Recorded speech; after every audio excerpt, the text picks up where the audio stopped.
Good morning, class. How have you been? I hope you guys are doing well. So it's been some time since we met, but I promise you that we are going to learn something very interesting and useful today. So we are going to discuss debating skills. Debating skills. So what actually is a debate? So in a debate, you must have seen debates on television.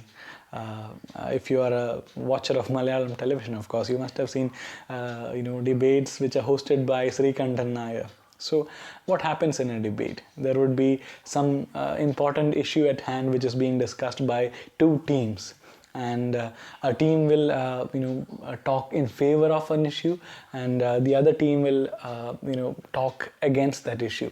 So there is always the pros and cons of an issue which is being discussed. It's a very competitive kind of a discussion, and it's very interesting to watch also. Not if not in a debate, even in very plain academic discussions, you might have to do the same kind of practices which are there in a debate. That is, agreeing to something, disagreeing to something, proving your point. So these are some skills which you might require not in just one debate, but rather in many academic scenarios where you're presenting an idea. So we are going to discuss some important debating skills which you might find interesting. So it's actually easier to agree to someone's ideas rather than disagreeing, right? So imagine that I tell you something. It's very easy for you to agree to what I'm saying. Then you don't have much work there. But imagine that you are going against the idea which I have said. Imagine that I say that debates are a wonderful mode of communication. So when I say that, if you decide that you want to go against that argument, it's very difficult.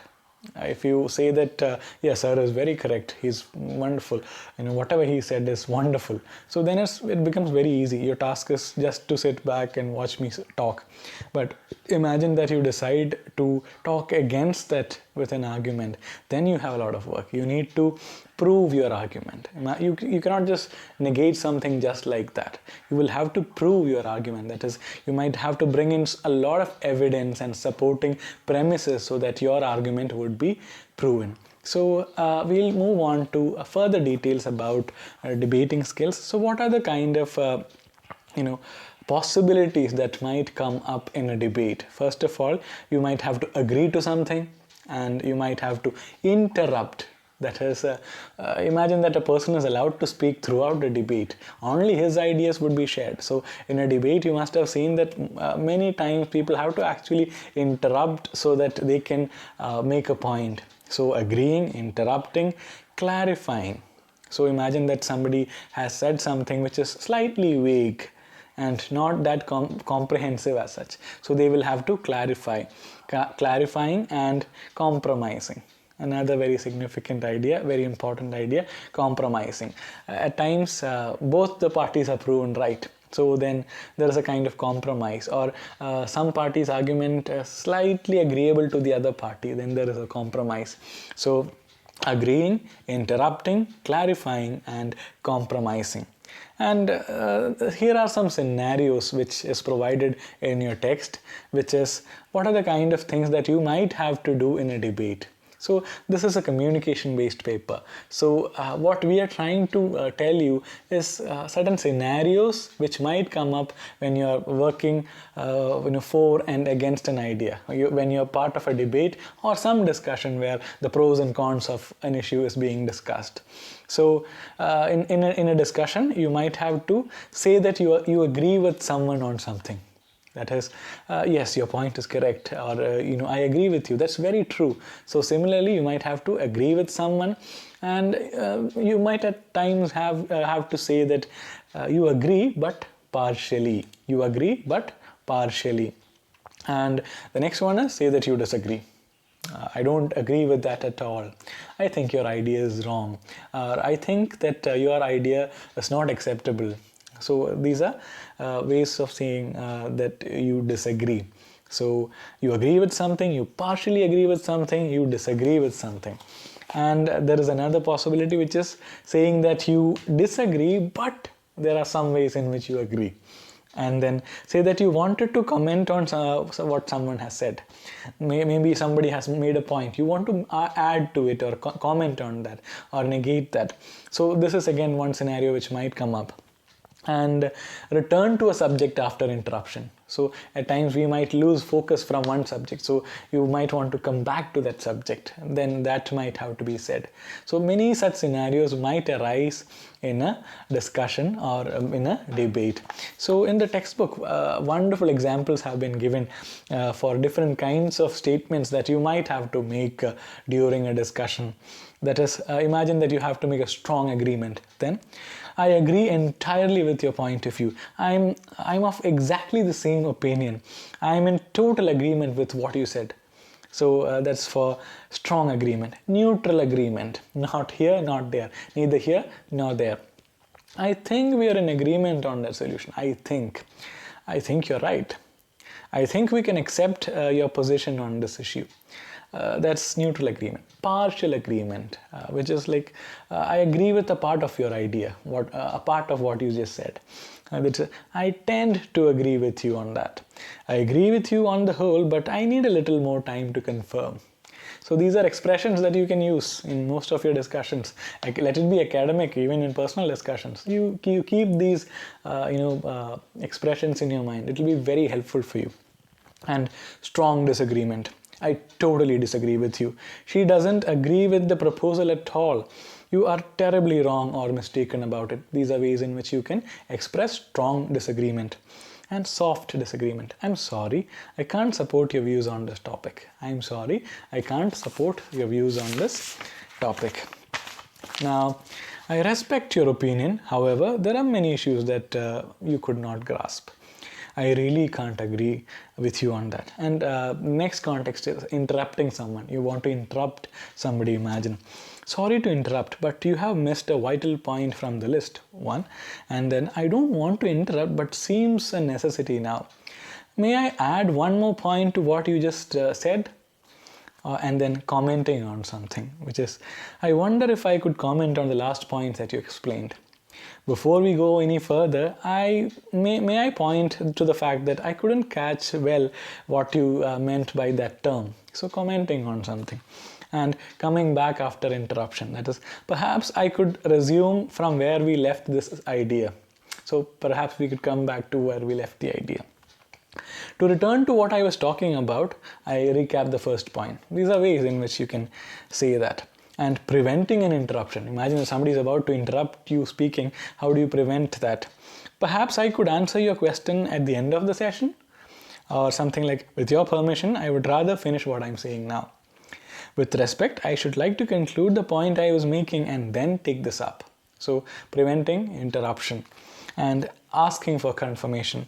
Am I correct in asking for confirmation? That is, am I correct in assuming that you don't back the new policy? Asking for confirmation. You're getting some assurance that you have understood what that person has meant correctly.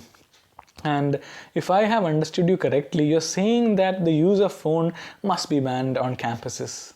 So if I have understood you correctly, so he's clarifying or confirming that the way he has understood the idea is exactly the same way that the speaker has intended it.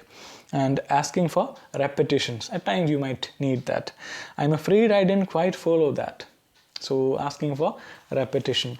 And I'm sorry, I didn't quite get your last point. Another way of asking for repetition. Correcting or misunderstanding. Another context. Here you can use these expressions.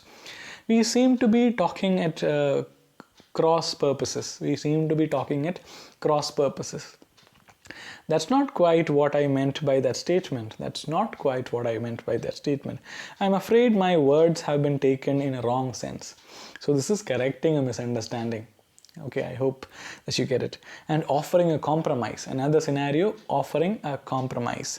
See the expressions which are there. She is prepared to forgive everything on the condition that you say goodbye to your habit of drinking. So, on the condition that, look at that expression, on the condition, compromise. I think we could finish the work ahead of the time provided that you offer some extra perks. another compromise. One option is given so that there is a kind of compromise. And accepting a compromise, another context.